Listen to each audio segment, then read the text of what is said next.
70,000 পর্দা লাগা, মাঝে মাঝে ফাঁকা দিয়ে দিয়ে। এই যুগের বিজ্ঞানীরা বলছে বহুদূর ফাঁকা, তাই নীল মতন দেখায়, আকাশ টাকাশ কিচ্ছু নাই। আল্লাহ বলছেন ক গ্লাস খেয়েছিস তাই বল, মাথা গরম করিস না, পাগলামি করিস না। তোরা জোকার বেউনির দল, 2.5 ফুট উঁচু, হাত লম্বা করলে 3 ফুট হবে, আর আমি তো 7 ফুট জ্বালামিটে তোদের সামনে রেডি করে রেখেছি। 7 ফুট জ্বালামিটে একটা বেউনের সামনে যদি রাখা হয়, আর ওরে যদি বলা হয় জ্বালামিটের ভিতরে কি আছে একটু বল, ও মেটের গায়ে হাত ঘষে কিছু খবর পাবে? ও হাত উঁচু করেছে 3 ফুট, বডিতে 2.5 ফুট, হাত উঁচু করেছে 3 ফুট, মেটের কানা 7 ফুট উঁচু। আল্লাহ বলছে মেটের ভিতরে কি আছে একটু বল, তো মেটের গায়ে শুধু হাত ঘষতেছে, কানা পর্যন্ত যেতে পারি না, তো ভিতরে কি আছে খবর পাবে? আল্লাহ বলছেন সারা জীবন চেষ্টা করলেও মানুষ আমার আকাশের খবর পাবি না, পাবি না, পাবি না। ও আকাশ আমি এমন জায়গায় স্তরে বানিয়ে রেখেছি, কিয়ামত পর্যন্ত চেষ্টা করলে আকাশের খবর পাবি না। আকাশের খবর দিয়েছে একজন ব্যক্তি, কি তিনি হলেন আমার মুহাম্মদ রাসূলুল্লাহ। জোরে বলুন একটু সুবহানাল্লাহ, চিল্লায় বলুন একটু সুবহানাল্লাহ। আমার আল্লাহ বলল ফেরেশতারা পর্দা লাগা 70,000 ফেরেশতারা পর্দা লাগিয়ে দিল। আমার আল্লাহ প্রথম আসমানের উপর থেকে একটু চেহারা লাইট ছেড়ে দিল, 70,000 পর্দা ভেদ করে এই লাইটটা তুর পাহাড়ে এসে পড়লো। মুসা নবীর আল্লাহ ডেকে বললো একটু উপরের দিকে তাকাই, মুসা একটু মাথা উত্তোলন কর, উপরের দিকে তাকা। মুসা একটু উপরের দিকে নজর করেছে, একটা লাইট এসে মুসা নবীর চোখে পড়েছে। যেই লাইটটা এসে চোখে পড়লো, মুসা নবী বেহুশ হয়ে চিৎপটাং হয়ে পড়ে গেছে। একদিন নয়, দুদিন নয়, তাফসীরের কিতাবে এসেছে 4 দিন 4 রাত মুসা নবী বেহুশ হয়ে পাহাড়ের কিনারায় পড়ে থাকলো। 70,000 পর্দা ভেদ করে একটু লাইট এসে চোখে লেগেছে। তাই আমার ভাইরা 4 দিন 4 রাত বেহুশ হয়ে পড়ে থাকলো এই পয়গম্বর মুসা নবী। ফেরেশতারা মাথায় পানি দিল, পাকার হাওয়া দিল, মুসা নবীরে হুঁশ ফিরালো। মুসা নবী হুঁশ যখন ফিরে উঠেছে, ফেরেশতারা ডেকে বলছেন মা তারা ইয়া কি? মুসা ইবনে ইমরান, এ মিশরের অধিবাসী ইমরানের বেটা মুসারে কি দেখলে? মুসা বলে আল্লাহ দেখেছি। বলে আল্লাহ কি দেখেছো? বলে লাইট। বলে লাইটের ভিতরে কি দেখলে? বলে আর কিচ্ছু বলতে পারি না, শুধু লাইট এসে চোখে লেগেছে, চিৎপটাং হয়ে পড়ে গেছি। বলে তাহলে তুমি কি দেখলে? বলে ওই লাইট দেখেছি। বলে লাইট দেখে বুঝলে কি? বলে বুঝেছি কি বুঝতে পারছো না, আমি আল্লাহ দেখেছি। বলে এতে তুমি কি মনে করো? বলে আমার মতো দামি পয়গম্বর মর্যাদাবান নবী আর কেউ নেই, কারণ আমি লাইট দেখেছি, কোন নবী লাইট দেখতে পাইনি, আমার দাম সব নবীর থেকে বেশি। আল্লাহ বলে মুসা অহংকার করো না, গর্ব করো না, বড়াই করো না, আমি 70,000 পর্দার এধার থেকে একটু চেহারা লাইট ছেড়েছি পয়গম্বর, তাই তুমি একটু লাইট দেখে চিৎপটাং হয়ে পড়ে গেলে। 4 দিন বেহুশ হয়ে থাকলে যে পাহাড়ে আমার চেহারা লাইট পড়লো, ওই পাহাড়ের পাথরগুলো আমি আল্লাহ উম্মতি মুহাম্মাদীদের জন্য শর্মা বানিয়ে দিয়েছি। জোরে বলুন একটু সুবহানাল্লাহ। আচ্ছা, পাথরের কুচি, কাকরের কুচি যদি কোনো এমন করে বালির মোটা দানা কার চোখের ভিতরে যদি দেয়া হয়, তো হাতি পড়া মতো হবে না? হবে না? চোখের ভিতরে পাথরের কুচি, কাকরের কুচি, বালির মোটা দানা ঢুকিয়ে দেয়া হয় যদি, তাহলে ও স্বস্তি পাবে না অস্বস্তি বোধ করবে? মনে হবে যেন চোখের ভিতরে হাতি ঘুরিয়ে বেড়াচ্ছে, ঠিক কি না? দুনিয়ার পাথরের কুচি, কাকরের কুচি, বালির দানা চোখে দিলে চোখ দেখবেন সঙ্গে সঙ্গে লাল হয়ে যাবে, খসখস করবে, অস্বস্তি হবে। কিন্তু এই পাহাড়ের পাথরের কুচি কোন ব্যক্তির চোখের ভিতরে যদি ঢোকানো হয়, আল্লাহ চেহারা, আল্লাহ এটা পাথরের কুচি এখন বরফ মার্কা হয়ে গেছে, যেই পাথরের কুচি চোখে দেবে বরফের মতো পাথরটা গুলো আপনার চোখ ঠান্ডা করে দেবে। চোখের যত রোগ আছে আল্লাহ তুর পাহাড়ের পাথরের কুচিতে আপনার চোখে রোগ নিবারণ করে চোখে আল্লাহ জ্যোতি ফিরিয়ে দেবেন। জোরে বলুন একটু সুবহানাল্লাহ। নারে তাকবীর। তাই বলে অন্য পাহাড়ের পাথরের কুচি যেন ঢোকাবেন না, ঢোকালে কিন্তু আর মেডিকেলে যেও কাজ হবে না, কাজ কমপ্লিট হয়ে যাবে। আমার আল্লাহ ডেকে বলেন মুসারি একটু লাইট দেখেছো তাই তোমার অহংকার গর্ব বড়াই কত। আর আমার নবী মুহাম্মদ রাসূলুল্লাহকে আমার নিজের বাড়িতে এনে সামনে বসিয়ে আমি আমার চেহারা দেখাবো, আর আমি মুহাম্মদ রাসূলুল্লাহকে দেখবো 1 ঘন্টা নয়, 2 ঘন্টা নয়, 1 দিন নয়, 2 দিন নয়, আমি 27 বছরের লম্বা মেয়াদ আমার নবীকে সামনে বসে আমার চেহারা দেখাবো। আমার নবীর কোনো অসুবিধা হবে না। জোরে বলুন একটু সুবহানাল্লাহ। সেই নবীজির নাম যে ব্যক্তি একটাবার ধরবে আমার আল্লাহর রহমতের দরিয়ার দরজায় জোশ মেরে যায়। আমার ভাইরা সেই নবীজির নাম ধরি হযরত আদম সফিউল্লাহ যখন আল্লাহর কাছে দাবি করলেন, আয় আল্লাহ আপনার হাবিব মুহাম্মদ রাসূল ওসিলা করে আমার বিবির সঙ্গে সাক্ষাৎ করিয়ে দাও। আল্লাহ বলে, আমার রহমতের ফেরেশতারা কোথায় আছিস? ওই লোহিত সাগরের কিনারা জদ্দা বন্দর থেকে আমার বান্দির উসিয়ে নিয়ে আদমের সামনে এনে হাজিরি করে দে। তাই আমাদের সিলসিলার প্রতিষ্ঠাতা আবু বকর সিদ্দিক আল কুরাইশি, আমরা যাকে দাদা হুজুর বলে জানি, তিনি বলেছেন যখন আল্লাহর কাছে দোয়া করবেন, আদমের যে দোয়াটাই কাজ হলো, ওই দোয়াটার শেষ বাক্যটা তোমরা দোয়ার শেষে পড়বে, বেহুরমতে হাযিহিল কালিমাতুত তাইয়্যিবা লা ইলাহা ইল্লাল্লাহ মুহাম্মাদুর রাসূলুল্লাহ। আমরা দোয়া এটা পড়ি না পড়ি কি না? আমরা দোয়া এটা পড়ি, এই জন্য পড়ি আমরা আশা রাখি যাতে আল্লাহ পাক আমাদের বাবা আদমের ইজ্জতের খাতিরে তার ওসিলা করে বিশ্ব নবী মুহাম্মদ রাসূলুল্লাহর নামের সওগাতের কারণে আল্লাহ পাক আমাদের দোয়া কবুল করে আমাদের ভবিষ্যৎ জীবনটা যেন সুখের বানান। জোরে বলুন একটু আমিন, একটু জোরে বলুন আল্লাহুম্মা আমিন। বর্তমান একবিংশ শতাব্দীর যুগ, এই যুগে আমরা আর কোরআন হাতে করতে চাই না, আমরা কোরআনের জ্ঞান নিতে চাই না। আল্লাহর কসম, কোরআনের জ্ঞান শুরু থেকে শেষ পর্যন্ত যারা মেমোরিতে জমা করেছে, পৃথিবীতে কোনোদিন তাদের কারো কাছে যে হাত পাততে হবে না সাহায্যের জন্য। কোরআন হলো আল্লাহর বাণী, আল্লাহর জ্ঞান হলো সব থেকে বেশি। সেই সব থেকে বেশি জ্ঞান যার, তিনি হলেন আল্লাহ সুবহানাহু ওয়া তাআলা। তারই জ্ঞান কোরআনের ভিতরে ভরা হয়েছে। আরে কোরআনের জ্ঞান আমরা না নেওয়ার কারণে, কোরআনের জ্ঞান আমরা অর্জন না করার কারণে আজকের আমরা পৃথিবীতে সব বেঈমানের তালিকায় নাম লিপিবদ্ধ করে রেখেছি। আমার ভাইরা, পৃথিবীর বিজ্ঞানের একটা উন্নতি সাধন করেছে, আর তারা এক একটা তত্ত্ব একবিংশ শতাব্দীর যুগে দিতে শুরু করেছে।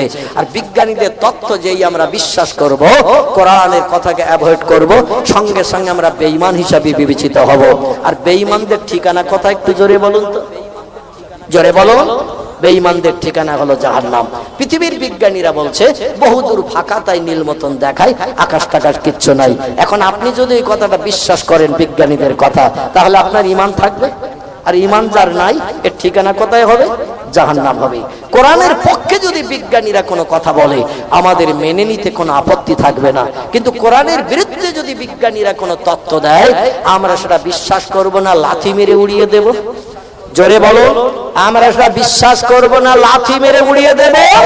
কোরআনের বিরুদ্ধে যদি কোনো মন্তব্য করে, আমরা আমল দেয়া তো দূরে থাক, সেটা লাথি মেরে উড়িয়ে দিয়ে দেব। পৃথিবীর বিজ্ঞানীরা এই যুগে তথ্য দিয়েছে, পৃথিবীর লাট্টুর মতো ঘুরছে, চন্দ্র সূর্য স্থির। আল্লাহ ১৫০০ বছর আগে কোরআনে তথ্য কোট করেছেন আমাদের মগজ সাফ করার জন্য। আশ-শামসু ওয়াল কামারু বিহুসবান, চন্দ্র সূর্য হলো ঘূর্ণায়মান। পৃথিবীকে আমি পাহাড় দিয়ে পেরেক সেটি স্থির করে রেখেছি, পৃথিবী নড়াচড়া করে না, ঘোরা তো দূরে থাক।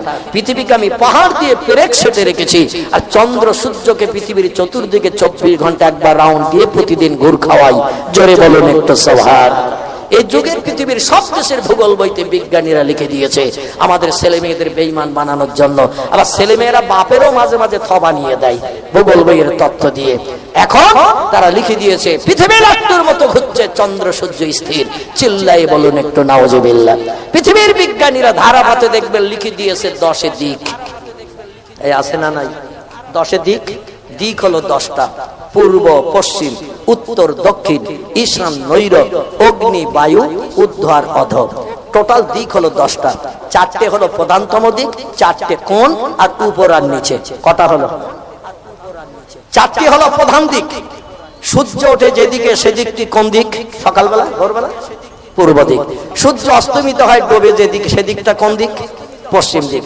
আচ্ছা, যেদিকে সূর্য ডোবে সেদিক ফিরে যদি আপনি দাঁড়ান, ডান দিকে যে দিকটা পড়ে ওটা কোন দিক? ডান দিকে। পশ্চিম দিকে ফিরে দাঁড়িয়েছেন, ডান দিকে যে দিকটা পড়বে এটা কোন দিক? উত্তর দিক। বাম দিকে যে দিকটা পড়ে সেটা কোন দিক? দক্ষিণ দিক। আচ্ছা, এই 4টি দিকের কোনো পরিবর্তন আছে? আছে? কারণ প্রতিদিন সূর্য একই পূর্ব দিকে উদয় হয়, একই পশ্চিম দিকে অস্তমিত হয়। কোনদিন তো উত্তর দক্ষিণে যাওয়া আসা করে না, করে নাকি?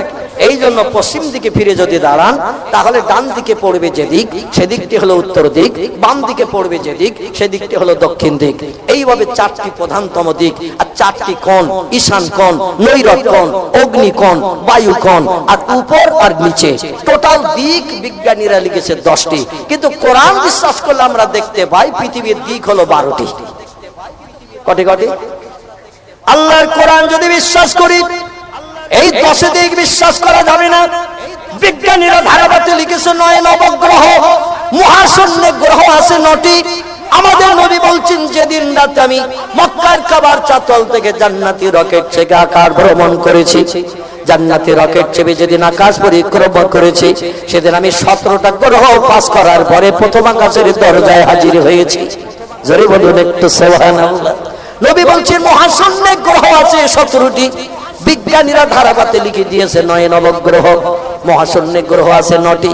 এখন নবীর কথা সত্য না বিজ্ঞানীদের কথা সত্য? জোরে বলো, নবীর কথা সত্য। যদি 9 নবগ্রহ আপনি মনে প্রাণে বিশ্বাস করেন, মহাশূন্য গ্রহ 9টি, আপনি আর মুমিন থাকবে না, বেঈমান হয়ে যাবে। বিশ্ব নবীর কোন একটা কথা যদি কোন মুসলমান মানতে অস্বীকার করে, ওই লোকটিও যেমন কাফের হবে। কোরআনের কোন একটা কথা কোন মুসলমান মানতে যদি অস্বীকার করে, ওই লোকটিও কাফের সাব্যস্ত হবে। এজন্য প্রত্যেকটি মুসলমানের কোরআনের জ্ঞান নেওয়ার দরকার আছে না নাই? কোরআনের জ্ঞান যদি মগজে না ঢোকায় তাহলে বিজ্ঞানীদের তত্ত্ব বিশ্বাস করতেই হবে। আল্লাহ বলছেন, ওগো পৃথিবীর মানুষ, তোমরা দিক নির্ণয় করেছো 10টি। আমি আল্লাহ আমার কোরআনে বলছি পূর্ব দিক একটি বলেছ, পশ্চিম দিক তোমরা একটি দিয়ে 10টি দিক নির্ণয় করেছো। আর আমি আমার কোরআনের 27 পারায় একটি সূরা কোট করেছি, সূরাটির নাম দিয়েছি সূরাতুর রহমান। কি নাম? কি নাম? সূরাটির নাম সূরাতুর রহমান। এই সূরা রহমানে আল্লাহ 1000 বছর আগে বলেছেন আশ-শামসুল কামারু বিহুসবান, চন্দ্র সূর্য হলো ঘূর্ণায়মান, চন্দ্র সূর্য স্ত্রী নয়, তারা ঘুরে ঘুরে বেড়ায়। আবার আমার আল্লাহ কোরআনে বলছেন রব্বুল মাশরিকাইনি ওয়া রব্বুল মাগরিবাইন, পৃথিবীতে আমি 2টি পূর্ব দিকের প্রভু, এই পৃথিবীতে আমি 2টি পশ্চিম দিকের প্রভু। তোমরা পূর্ব দিক একটা বলো, আমি আল্লাহ কোরআনে বলছি পূর্ব দিক 2টি, তোমরা পশ্চিম দিক একটা বলো, আমি আল্লাহ কোরআনে বলছি পশ্চিম দিক 2টি। এখন পূর্ব দিক যদি 2টি হয়, পশ্চিম দিক যদি 2টি হয়, তাহলে 10 দিকের জায়গায় আরো 2টো দিক বাড়বে না বাড়বে না? 10 জায়গায় কত হবে? 12 হবে। এখন আমার ভাইরা, এই 10 দিক যদি আমরা বিশ্বাস করি তাহলে আমাদের কিন্তু কোরআন বিশ্বাস করা হলো না। আর আমরা যদি দিক 12টি বিশ্বাস করি তাহলে কিন্তু কোরআন বিশ্বাস করা হবে। তাহলে আমরা ঈমান নিয়ে কবরে আল্লাহর জান্নাতি শান্তি পেতে পারবো না পারবো না? জোরে বলুন পারবো কিনা? এখন পৃথিবীতে দিক 10টি কি 12টি, এই নিয়ে একটা ছোট্ট তথ্য পরিবেশন করে আমি মূল বক্তব্যে চলে যাব আপনাদের নিয়ে। কারণ দেখতে দেখতে রাত 9:30টার উপরে হয়ে গেছে। কর্তৃপক্ষদের একটু দাবিও আছে আমার কাছে, বোঝা, সে বোঝার দিকে একটু দৃষ্টি নিক্ষেপ করতে হবে আমার ভাইরা। এই জন্য আমি আপনাদের কাছে বলছি, বর্তমান 21শ শতাব্দীর যুগে পৃথিবীর বিজ্ঞানীরা একটি তথ্য দিয়েছেন। তারা বলছেন, দুনিয়ার মানুষেরা তোমরা শোনো, এতদিন পর্যন্ত কোরআন সত্য আমরা বিশ্বাস করতে পারিনি, তাই আমাদের পিতৃপুরুষেরা লিখে দিয়েছিল 10 দিক। কিন্তু আমরা এখন একটা যন্ত্র মেশিন বানিয়েছি, যার ইংরেজি নাম দেওয়া হয়েছে wireless telephone mobile. Wireless telephone mobile এখন আছে না নাই? এক জায়গা থেকে হাজার হাজার মাইল দূরে মানুষ কথা পাঠাতে পারে না পারে না? এখন এই রাত 9:30টার সময় আপনি এখান থেকে যদি আমেরিকায় টেলিফোন করেন, রাত 9:30টার সময় আমেরিকায় আপনার আপনজন যদি থাকে, ওই যুক্তরাষ্ট্র আমেরিকায়, সেখানে যদি ফোন করেন, ফোন করে যদি বলেন ভাই খাওয়া দাওয়া সারা হয়ে গেল, ঘুমাতে যাচ্ছ নাকি? ভাই বলবে মাথা টাথা তোর গরম নাকি? আমাদের অফিসে এখন তুমুল কাজ শুরু হয়েছে, এখন অফিসে অ্যাটেন্ড করেছি। আপনি যদি জিজ্ঞাসা করেন ভাই রাতের বেলা কি আমেরিকায় অফিস চলে নাকি? বলে তোদের ভারতে যেমন দিনের বেলা চলে, আমাদের আমেরিকাও তেমন দিনের বেলা চলে। আমাদের ভারতে পূর্ব দিকে যখন কোনো সূর্যোদয় হয়, ওই সূর্য আমেরিকায় সন্ধ্যাবেলা তখন অস্তমিত হয়। ওদের পূর্ব দিকে যখন সূর্যোদয় হয়, আমাদের পশ্চিমে তখন ডগমগ করে ডুবতে যায়। পুরো 12 ঘন্টার ডিফারেন্স আমেরিকার সময় থেকে আমাদের ভারতের টাইমের ডিফারেন্স হলো পুরো 12 ঘন্টা। ওদের দেশে যখন দিন আমাদের দেশে তখন রাত, ওদের দেশে যখন রাত আমাদের দেশে তখন দিন। একই সূর্য আমাদের দেশে যখন উদয় হচ্ছে পূর্ব দিকে, ওদের পশ্চিমে তখন ওই সূর্য ডুবতেছে। আবার ওদের পূর্ব দিকে যখন সূর্য উদয় হচ্ছে আমাদের পশ্চিমে তখন ডুবতেছে। এক সূর্য দুই দিকে দুই নিয়ম চালু রেখেছে আল্লাহ। তাই কোরআনে জানিয়ে দিয়েছে আমি দুটি পূর্ব দিকের প্রভু, আমি দুটি পশ্চিম দিকের প্রভু। তোমরা দুনিয়া বানাওনি, চন্দ্র সূর্য বানাওনি, ওটা আমি বানিয়েছি। আর কিভাবে চলছে খবর আমি কোরআনে কোট করে দিয়েছি। আমার জ্ঞানের উপরে যেতে চেয়ে না, পাগল হয়ে মরে যাবে। জোরে বলুন একটু সুবহানাল্লাহ। নারে তাকবীর। আমার ভাইরা, সেই কোরআনের মর্যাদা রক্ষার্থী আমি আপনাদের কাছে 2-5 মিনিট হাত পাতবো। এখানে কোরআনী মাদ্রাসা তৈরি হয়েছে আপনাদের ছেলে মেয়েরা যাতে কোরআন শিক্ষা নিয়ে আগামীতে সত্যবাদী হিসাবে সাজতে পারে, ঈমান পাকানি আল্লাহর কবরকে হালাল বানাতে পারে, জান্নাতি সুখ পেতে পারে। 2-5-10 মিনিট একটু আপনাদের কাছে হাত পাতবো আমি কোরআনের ইজ্জতের খাতিরে। কারণ কোরআন ছাড়া মানুষের বর্তমান যুগে কোনো উপায় নাই। কোরআন লাগবে লাগবে লাগবে। কোরআন যদি আমরা এমন করে ফলো না করি, কোরআনের উপরে ভরসা যদি না করি, আমাদের কিন্তু বেঈমান হয়ে চলে যেতে হবে কবরে। দুনিয়া শেষ, পরকাল শেষ। একটু জোরে বলুন নাউজুবিল্লাহ, জোরে বলুন একটু নাউজুবিল্লাহ। কি আসলে আমার যুবক ভাইরা, এই কোরআনী মাদ্রাসার ইজ্জতের খাতিরে একটু কে দানের হাত বাড়িয়ে দিয়ে দেবেন। আমার আল্লাহ কোরআনে জানিয়েছেন মান জাবিল হাসানাতে ফালাহু আশরু আমসালিহা ওয়া মান জাবিস সাইয়্যাতে ফালা ইউজা ইল্লা মিসলাহা ওয়া হুম লা ইউজলামুন। জোরে বলুন আল্লাহু আকবার। আল্লাহ বলেন আমার কোরআন ইজ্জতের খাতিরে কোন বান্দা যদি 10 টাকা দান করে, 100 টাকা দান করে, আমি তার 10 গুণ সাদকা সওয়াব তার নাম আমলে তুলিতে সঙ্গে সঙ্গে লিপিবদ্ধ করি। যে বান্দা ভালো কাজে এগিয়ে আসে আমি 10 গুণ থেকে 70 থেকে 700 গুণের যাজা বৃদ্ধি করে আমি ফকিরকে আমির বানাই, গরিবকে আমি ধনী করাই। আল্লাহ বলেন আল্লাহু গানিউন ওয়া আনতুমুল ফুকারা। আল্লাহ বলেন আমি হলাম ধনী ধনী ধনী, আর যত কোটি টাকার মালিক তোমরা আছো আমার কাছে তোমরা হলো সব ফকির। কথাটা ঠিক না ভুল? পয়সা করি যা আমাদের আছে সব আসলে কার মাল? কার মাল? সব আল্লাহর মাল। আল্লাহ দিয়েছে, একটু নাড়াচাড়া করতেছি। যেদিন আজরাইল চাবি মারা দেবে সেদিন আমাদের সঙ্গে আর কিছু যাবে তো নাকি ভাই? সঙ্গে কিছু যাবে, সব ফেলে রেখে চলে যেতে হবে। বিবি বাচ্চারা ভাগ করতে যেও গালি দেবে, অমুকের ছেলে রাস্তার ধারে কেন 1 বিঘে জমি কিনিনি, 5 কাঠা কিনেছে 4 ভাই, এখন কে ঘর বাঁধি সেখানে গালাগালি খেতে হবে বাপের কাছে। আমার ভাইরা, একজন ব্যক্তির নাম বলে না, 500 টাকা তিনি নগদ দান করেছেন, নাম বলেন না, গোপন দান বলে যাকে। আমার ভাইরা, আপনার যাতে চালু থাকে এই জন্য তিনি দিয়েছেন 500 টাকা। খুশি যদি আপনারা হন তাহলে একটু খুশির নমুনা দেখান, একটু প্রাণ ভরে আওয়াজ তোলেন নারে তাকবীর, না। যে কোনো অনুষ্ঠানে হাইফাই সাউন্ড করতে এবং অনুষ্ঠানটি রেকর্ডিং করতে যোগাযোগ করুন শাহাজি মোবাইল প্লাজা, দেউলি বাজার, দক্ষিণ 24 পরগনা। মাঠে বাপ মাকে আলেমের পিতা হাফেজের পিতা, আলেমের মা হাফেজের মা করে উঠাবেন। একটু জোরে বলুন আল্লাহুম্মা আমিন, একটু জোরে বলুন আল্লাহুম্মা আমিন। নারে তাকবীর।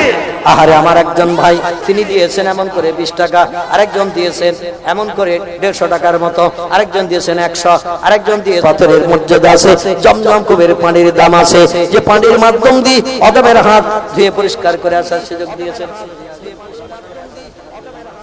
এই ছেলের একটু যারা আওয়াজ তোলে কি দাও আরো ভালো শোনা, 2 দিন পরে হবে রে তোর বাসবাগানের কোনা। দানকারীর পিতা মাতার, দানকারীর পিতা মাতার সুখে রেখো কবরে, নূরের টুপি মাথায় দিয়ে উঠায় কাল হাসরে। জোরে বলুন একটু আমিন, একটু জোরে বলুন আল্লাহুম্মা আমিন। দানি যারা দান করে তারা, দানি যারা দান করে তারা থাকে না কো বসে, পরকালের আশায় তারা দান করে যায় এসে। আমার একজন যুবক ভাই এমন করে দিলেন তিনি 50 টাকা, 40 10 50 টাকা। আরেকজন ভাই দিয়েছেন 100 টাকা। আরেকজন যুবক ভাই রক্ত ঘামানো ঘাম ঝরানো পয়সা পকেট থেকে বার করে দিয়ে যায় কোরআন ইজ্জতের খাতিরে 50 টাকা। আল্লাহ দানকে কবুল করুন। কাছে যদি না থাকে একটু নাম লিখে দেন। আমার মায়েরা বোনেরা, দূরে যারা বসে আছেন গো মা বোনেরা, হাসরের মাঠে স্বামী আপনার হবে না, ছেলে আপনার পাশে দাঁড়াবে না। কোরআন বলছে ইয়াউমা ইয়াফিরুল মারউ মিন আখিহি ওয়া উম্মিহি ওয়া আবিহি ওয়া সাহিবাতিহি ওয়া বানিহি আল আখির। হাসরের মাঠ, কিয়ামতের মাঠ এমন একটা জায়গা হবে যেদিন স্বামী স্ত্রীকে চিনবে না, স্ত্রী স্বামীর কাছে কোনো পরিচয় দেবে না, বাপ ছেলে মা মেয়ে বন্ধু বান্ধব কেউ কারো উপকারে কাজে লাগবে না। সেদিন যাচ্ছে নিজের জালে ব্যস্ত হয়ে মুখ উঁচু করে হাসরের মাঠে দৌড়াতে থাকবে সূর্যের রৌদ্র তাপে। আল্লাহ নবী বলছেন সূর্য রৌদ্র তাপে সেদিন মানুষ গায়ের গোশতগুলো খামচা কেটে ছিঁড়ে ছিঁড়ে ক্ষুধা নিবৃত্তির জন্য গালে পুরে দেবে, কিন্তু তাতেও কোনো কাজ হবে না। পিপাসায় মানুষের কলিজা এমন শুকিয়ে যাবে হাসরের মাঠে, 7টা সাগরের পানি এদের কাছে তুলে ধরলো, ওরা বলবে পানি থেকে পিপাসা নিবৃত্তি হবে না।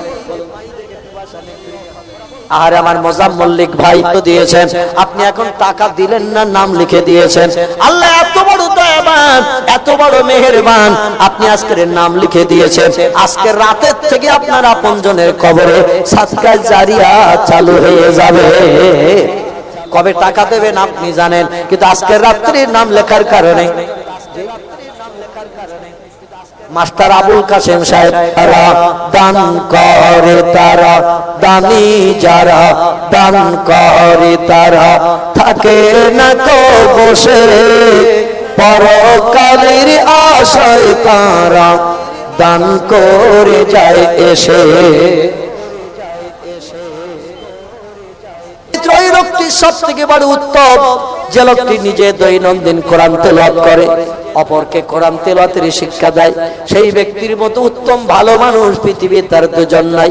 কোরআন ইজ্জতের খাতিরে মাদ্রাসার জমি কেনার এমন করে মেম্বারশিপই, আপনি যদি একটু নাম লিখতে চান 1000 2000 টাকা, সেখানে মাদ্রাসা প্রতিষ্ঠা হবে, বিল্ডিং হবে, ওয়াল হবে, দেওয়াল হবে, ছাদ দেওয়া হবে। মাছ খাবেন, গোশ খাবেন, হজম হয়ে যাবে। আল্লাহ রাস্তায় দান করিলে ও ভাই কবরে যেয়ে পাবেন।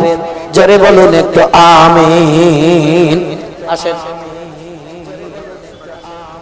আব্বার আত্মার কল্যাণের জন্য একখানা গরু গাড়িতে করে আনলো, পিটানি খেয়ে বিবি বাচ্চা বিধবা এতিম হয়ে যাচ্ছে। আমার ভাইরা, আমাদের লেবুতলায় বাড়ি, তিনি গরুর ব্যবসা করে সংসার নির্বাহ করে থাকেন। তার ব্যবসার উন্নতির জন্য 500 টাকা নগদ দান করেছেন। নাম লেখন, এই টাকা আপনার জন্য সাদকা জারিয়া হয়ে যে ওহদ পাহাড় আপনার আমলনামার থলিতে আল্লাহ চাপিয়ে মিজানের দাড়ি পাল্লা আপনাকে জান্নাতি হালাল বানিয়ে দেবেন। জোরে বলুন একটু আল্লাহুম্মা আমিন, জোরে বলুন একটু আল্লাহুম্মা আমিন। আল্লাহ কবুল করুন, কবুল করুন।